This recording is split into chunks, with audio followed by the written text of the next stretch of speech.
لو تناهيتم إلى سر الحياة وصنعتم كائنا حيا نرى. کہ نماز جو ہے دین کا ستون ہے.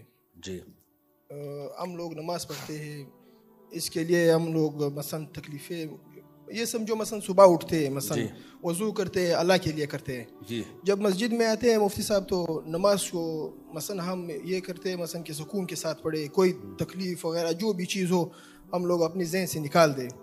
اگر آپ کا جو بندہ کس سائڈ پہ کھڑا ہوتا ہے مفتی صاحب, مثلا جو ابھی ہم لوگ زکام ہوتا ہے یا کھانسی کرتا ہے بلا وجہ, مثلا اس طرح کی مثلا بہت سے لوگ ہوتے ہیں مفتی صاحب, وہ عادت ہوتی ہے کسی چیز کا جس سے ہمارا نماز جو ہے وہ خراب ہو جاتا ہے. تو اس کے بارے میں مفتی صاحب دل میں تو بہت سے خیالات آتے ہیں مثلا. بالکل, دیکھو یہ صحیح بات بھائی نے سوال کیا. جب آپ مسجد میں جاتے ہو, بعض دفعہ کوئی بیچارہ کھانسی کا پیشنٹ ہوتا ہے آپ کے ساتھ کھڑا ہوا ہوتا ہے, نزلے کا پیشنٹ ہوتا ہے, بار بار ناک کو سڑک رہا ہوتا ہے وہ, تو ایسی صورت میں ایسے پیشنٹ کو چاہیے وہ گھر میں نماز پڑھ لے, کیونکہ جماعت کی نماز میں لوگوں کو تکلیف سے بچانا ضروری ہے. کوئی بھی ایسی بیماری لگی ہو, جیسے جو کوڑ کا مریض ہے, جزام کا مریض, اب جزام کی بیماری نا اسکن سے لگتی ہے, ایک سے دوسرے کو, دوسرے سے تیسرے کو, تو نبی صلی اللہ علیہ وسلم نے جزام کی بیماری والے کو مسجد میں آنے سے روک دیا تھا کہ بھئی تم باہر ہی رہو, کیونکہ وہ اکیلا آئے گا, اس کی وجہ سے 20 لوگوں کو تکلیف ہوگی. تو اس کو آپ نے حکم دیا کہ تم مسجد میں نہیں آنے دیا آپ صلی اللہ علیہ وسلم نے. تو ایسے پیشنٹ کو خود بھی خیال کرنا چاہیے. ہاں گھر والوں کو چاہیے اس کی کیئر کریں, اس کو چھوڑ کے بھاگ نہ جائیں. تو اب بعض لوگوں کو بہت زیادہ کھانسی, بلغم بھی ہوتا ہے, خالی کھانسی نہیں بلغم بھی, کھڑ کھڑ کھڑ کھڑ کر رہے ہوتے ہیں بہت زیادہ. بھائی کھانسی کا علاج کر کے آ جاؤ. تھوڑی بہت کھانسی تو سب کو ہوتی ہے, وہ روکنا ممکن نہیں ہے. اس طرح ناک چھڑک رہے ہوتے ہیں, میرے ساتھ بھی ایسا ہوتا ہے. کبھی جاؤ تو ایک صاحب کے ساتھ میں نے نماز شروع کر دی, وہ بار بار ناک کو کر رہے ہیں. بھائی ایک دفعہ ہو گیا, 2 دفعہ, پوری نماز میں انہوں نے ایسے ہی. ہمارے شیخ حضرت مفتی رشید احمد صاحب رحمہ اللہ تعالیٰ اتنے سخت تکبیر اولیٰ کے پابند تھے کہ آپ سوچ بھی نہیں سکتے, لیکن زکام ہوتا تھا تو مسجد میں نہیں آتے تھے وہ, حالانکہ ان کا دل بہت چاہتا تھا مسجد میں آنے کا, ان کو بہت شوق تھا جماعت کی نماز تو مزہ ہی جماعت سے آتا ہے, نہیں آتے تھے مسجد کہ بھئی میری وجہ سے دوسروں کو تکلیف ہوگی. تو اس کا بڑا خیال کرنا چاہیے. مفتی صاحب ایک دوسرا سوال ہے جو میں نے بہت سے علماء سے پوچھا ہے مفتی صاحب, مگر مجھے اس طرح سے مثلا جواب نہیں ملا ہے ان سے. پانی ذرا بھائی ایک آپ دینا بیٹا, ایک گلاس پانی. ہاں مفتی صاحب ابھی گھر میں بیٹا ہے جو اس نے شادی کیا ہے, گھریلو مسئلے مثلا بہت زیادہ ہوتے ہیں ماں اور بہو کے درمیان. جی تو مفتی صاحب اگر بیٹا غصے میں جب آ جائے تو ماں اور اس کی جو بیوی ہے آپس میں لڑ رہے ہوتے ہیں, غصے میں ماں کو بولتا ہے کہ اگر میں نے آپ کو, مادری زبان میں ہم لوگ کوئی ماں بولتے ہیں, امی بولتے ہیں, مثلا اپنے لینگویج کے جو نام لیتے ہیں ہم لوگ, اس میں کہے کہ میں نے اگر آپ کو ماں کہا تو مجھ پر یہ بیوی طلاق ہے. اچھا, غصے میں مثلا اتنے مثلا تنگ آ کر یہ بات کرتا ہے. پھر بعد میں مفتی صاحب وہ جب ٹائم گزرنے کے ساتھ ساتھ وہ ریگریٹ محسوس کرتا ہے کہ میں ریگریٹ ہوں مثلا اس چیز پہ میں نے یہ بات کی, ابھی اس کا ازالہ میں کرنا چاہتا ہوں. تو وہ کس طرح مثلا اپنی ماں کے ساتھ تعلق برقرار رکھے؟ جس سے جب اس نے کہا میں نے ماں کے ساتھ بات کی تو بیوی کو طلاق ہے, تو طلاق تو ہوگی جب بھی بات کرے گا. طلاق میں ریورس گیئر نہیں ہے. اب ایک طلاق کا کہا تھا تو ایک طلاق ہوگی, 3 طلاقوں کا کہا تھا تو پھر اس کا ایک تدبیر ہے کہ وہ ایک طلاق بائن دے دے اور عدت کے بعد نکاح ختم ہو جائے گا, پھر ماں سے بات کر لے. تو جب بات کرے گا تو بیوی رہے گی نہیں, ایک طلاق سے نکاح بھی ختم ہو چکا, عدت بھی پوری ہو چکی ہے, تو قسم پوری ہو جائے گی, طلاقیں لگیں گی نہیں بیوی کو نا, کیونکہ بیوی رہی نہیں ہے. پھر ماں سے بات کر لے, قسم پوری ہو گئی, پھر دوبارہ بیوی سے نکاح کر لے. اصل بات یہ کہ زبان پہ کنٹرول کرے آدمی. تو یہ طلاق کا لفظ ڈکشنری سے نکال دینا چاہیے.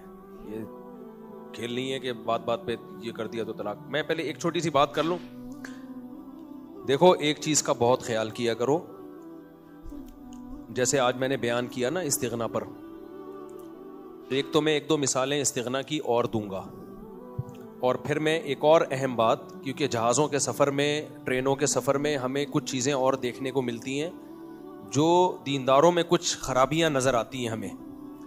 ایک بات تو یہ ہے کہ جب کسی مولانا کی کوئی دعوت کر رہا ہے, گیسٹ کے طور پہ بلایا ہے, 2 آدمی وہاں سے بھی آ گئے وہاں سے بھی آ گئے, تو یہ فری پھوکٹ میں نہ کھائیں وہاں کھانا. ایک دفعہ ہوتا ہے, 2 دفعہ ہوتا ہے. میرے ساتھ سفروں میں ایسا ہوتا ہے, کسی نے بلایا, کھانا کھلایا, 2-4 عقیدت مندی آ کے فری پھوکٹ میں کھا رہے ہیں. اب جتنا میرے اوپر خرچہ ہو رہا ہے ان کے اوپر بھی ہو رہا ہے. مجھے خود شرم آ رہی ہے اپنے اوپر بھی خرچہ کیوں ہو رہا ہے میرے, کہ یار مجھے بھی شرم آتی ہے کہ یار فری پھوکٹ میں کھا رہے ہیں بیٹھ کے. لیکن ان کمبختوں کو شرم نہیں آ رہی ہوتی, وہ پیڑے کھا رہے ہوتے ہیں پورے سفر میں. میں پھر میزبان سے پوچھتا ہوں کہ یہ آپ کے کون لگتے ہیں, کہتے ہیں کچھ بھی نہیں لگتے ہمارے. یہ بھی بہت بڑی بے شرمی کی بات ہے یار. اس نے جس کو بلایا ہے اس کا تو سمجھ میں آتا ہے, اس کو تو اس نے کہا ہے کہ بھائی دعوت کی ہے. 4 آدمی جو آئے ہوئے ہیں وہ کس کھاتے میں فری پھوکٹ میں کھا رہے ہیں. بلکہ اگر وہ کہہ بھی دینا کہ آپ بھی کھائیں یا آپ نے پیسے نہیں دینے, تو بھی اخلاقیات کا تقاضا کیا ہے بھائی. ہو سکتا ہے وہ شرم اور مروت میں کہہ رہا ہو, دسترخوان سے تھوڑی کسی کو ہٹایا جاتا ہے. ایسے موقع پہ بس آخر میں کہنا شکریہ آپ نے کھلایا, بہت مزہ آیا, بہت شکریہ یار, یہ غلط ہے. تو ایسے موقع پہ 1-2 دفعہ تو ہوتا ہے, جب ہزاروں لاکھوں کا خرچہ ہو رہا ہو تو اگلے کو چاہیے کہ وہ مفت خورے کی کوشش نہ کرے. تو اس لیے میرا اصول یہ ہے کہ میرے ساتھ کوئی بھی دوست, رشتہ دار کوئی بھی جائے گا, اس کو میں بار بار بولتا ہوں پیسے تیرا باپ خرچ کرے گا. میں نے اپنے ساتھ مفت خوروں کو نہیں لے کے جانا, مفت خوروں کو لے کے ہی نہیں جانا میں. ہاں میزبان نے ہی دعوت دے دی اس کو الگ سے, تو ایک الگ بات ہے, اس کو بھی اتنی دعوت ہو جتنی وہ, پھر ظاہر ہے ان کا آپس کا تعلق ہے. تو یہ مفت خورے کی عادت نہ ڈالیں, یہ بہت بری عادت ہے. ایک بات. دوسری بات, جہازوں میں سفر کے دوران ایسا ہوا کہ کسی جہاز میں 8-10 پکے نمازی ہونا تو وہ واش روم کا بیڑا غرق کر دیتے ہیں, کیچڑ کر دیتے ہیں. اور ایسا لگتا ہے کہ جہاز کا عملہ یا جہازوں کی جو بھی کمپنی ہے وہ کہے گی کہ ہمارے جہاز میں اللہ کرے نمازی نہ آئے کوئی. اتنا گند نمازی لوگ مچاتے ہیں کہ آپ کی سوچ ہوگی. اب میں شو مارنے کے لیے نہیں کہہ رہا, بعض چیزیں بتانی پڑتی ہیں. میں نے بتایا نا, ممبر پہ انسان اپنی برائیاں کبھی نہیں بتاتا, اچھی چیزیں بتا رہا ہوتا ہے. لہٰذا بہت زیادہ فری ہونے کی ضرورت نہیں ہے کہ آپ سمجھیں مجھ سے پتہ نہیں کتنے پہنچے ہوئے. میں کیا کرتا ہوں, جہاز میں جب نماز پڑھنی ہوتی ہے, نمبر 1 راستے میں کسی قیمت پہ نہ پڑھیں. خاص طور پہ تبلیغ بھائیوں سے بھی کہتا ہوں, ہم تو چھوٹے لوگ ہیں, تبلیغ والے ماشاءاللہ نماز کے پابند ہوتے ہیں, ان سے بھی ایک بات, میں نے خود یہ چیزیں کچھ دیکھی ہیں. راستے میں کبھی نماز نہ پڑھیں, اس سے جو جہاز کا عملہ ہے وہ بہت زیادہ ڈسٹرب ہوتا ہے. پہلے ایک آدمی نیت باندھ لے, پھر اس کے بعد دوسرا نیت باندھ لے, تیسرا. مجھے پائلٹوں نے بتایا, اور ان پائلٹوں کی بات کر رہا ہوں جو بہت دیندار ہیں, انہوں نے کہا بعض دفعہ جہاز میں ایمرجنسی ہوتی ہے, سیکنڈوں کی خطا سے نا سینکڑوں کی جانیں چلی جاتی ہیں, بھاگنا پڑتا ہے پیچھے. راستے میں بالکل بلاک کرنے کی اجازت نہیں ہے, تو کسی قیمت پہ بھی راستے میں نماز نہ پڑھیں. نماز کہاں پڑھنی ہے؟ میرا کیا معمول ہے, میں گھننا بن کے جاتا ہوں, یوں نہیں جا کے بتائیں میں نماز پڑھنا چاہتا ہوں, وہ خون کے کان کھڑے ہو جاتے ہیں, بھائی یار اب یہ آئے گا پھر دوسرا آئے گا تو مسائل ہوں گے. جب جہاز ٹیک آف کر رہا ہے اس وقت تو ظاہر ہے سیٹ بیلٹ ہوتی ہے, آپ کچھ کر ہی نہیں سکتے, وہ تو پیشاب بھی آ رہا ہوں تو روکنا پڑتا ہے انسان کو. جب وہ سیٹ بیلٹ کھلنے کا وہ آرڈر آ جاتا ہے, یعنی وہ سائن آ جاتا ہے, اس کے بعد آپ آرام سے بیٹھے رہیں. کچھ وہاں پر ایئر ہوسٹس وغیرہ اور یہ جہازوں کا عملہ نا کچن میں اڑی کر رہا ہوتا ہے, کرنے دیں اپنا. وہاں اس وقت جائیں گے نا, آپ جگہ نہیں ہوتی, پھر وہ منع کر دیتے ہیں, ایک دفعہ منع کر دو پھر نماز ہی نہیں پڑھ سکتا. گننے بن کے بیٹھ جاؤ آرام سے. پھر خراما گئے واش روم کے بہانے, ٹھیک ہے, پتلی گلی سے وہاں گئے, دیکھا جگہ ہے, نیت باندھ لی اپنا, آرام سے کھڑے ہو کے نماز پڑھ لی. اس طرح اکثر دیکھا ہے وہ کچھ بھی نہیں کہتے, بلکہ مدد ہی کر رہے ہوتے ہیں کہ ٹھیک ہے جی آپ یہاں چادر بچھا کے نماز پڑھ لو. ان کو اس سے تکلیف ہوتی ہے کہ ہمارے کاموں میں ڈسٹربنس نہ ہو.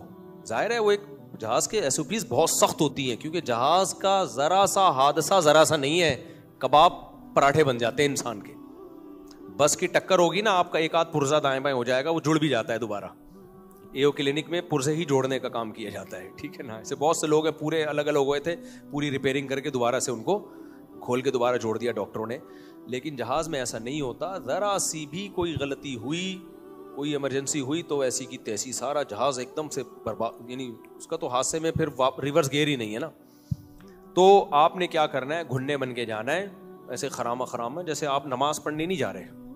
وہ لوگ کیا کرتے ہیں, مسلح اٹھا کے باقاعدہ پابندی کے ساتھ آستینیں چڑھا کے نا یوں ایئر ہوسٹس سمجھتی اب تباہی مچا دے گا, یہ واش روم میں جائے گا پہلے پتہ نہیں کیا کیا کرے گا وہاں جا کے, اس اسٹائل سے جا رہا ہے بالکل. کہ اب نہائے گا یہ جا کے, جمعے کی تیاری ہو رہی ہے, یہ نماز کی تیاری نہیں ہو رہی. گھننے بن کے خرامہ جاؤ اور وہاں جا کے نا ایسے جیسے ایسے گھومنے پھرنے آؤ, دیکھا جگہ ہے, آرام سے کنارے پہ کھس کے نیت باندھی, نماز پڑھ کے پتلی, کوئی کچھ نہیں کہتا. اکثر میں نے دیکھا ہے کوئی کچھ نہیں کہتا.